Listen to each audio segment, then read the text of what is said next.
Pemenangan Api Rahman Erwin Aksa mengukuhkan 26 tim relawan Api Rahman dari berbagai kalangan dan latar belakang etnis yang berlangsung di Function Room Menara Bosowa Minggu siang.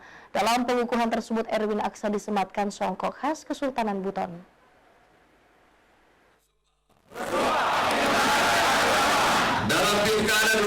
Dukungan dari berbagai kalangan dan latar belakang etnis untuk pasangan calon wali kota dan wakil wali kota Makassar Munafi Arifuddin Abdul Rahman Bando terus mengalir.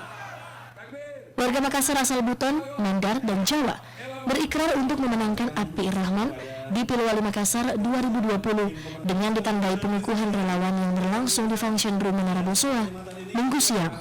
Ketiga komunitas relawan ini ikut dikukuhkan oleh Ketua Tim Pemenangan Api Rahman Erwin Aksa. Dari total 26 tim komunitas relawan yang dikukuhkan kali ini, komunitas yang lain turut dikukuhkan diantaranya relawan Solana Api Rahman Macangnya, Serikandi Api ARB Wajo, Bosowa Taksi Bersatu. Erwin bahkan disematkan songkok khas Kesultanan Buton Kampurwi sebagai tanda dukungan.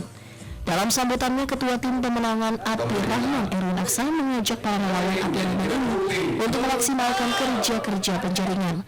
Yang mengamat, para mampu berpengalaman dalam ini.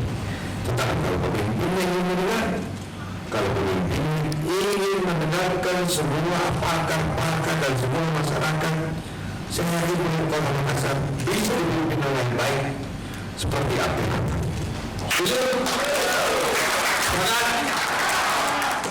Nah, karena itu kita berharap bahwa bapak-bapak semuanya bekerja ikhlas, bekerja keras, tidak sampai 30 hari yang buah baik kurang.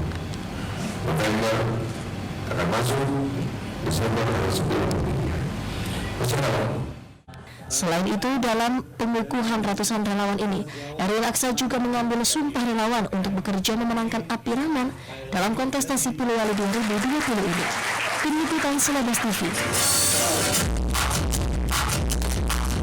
Kita harus kerja keras, waktu yang terakhir kita harus kerja keras. Masker akan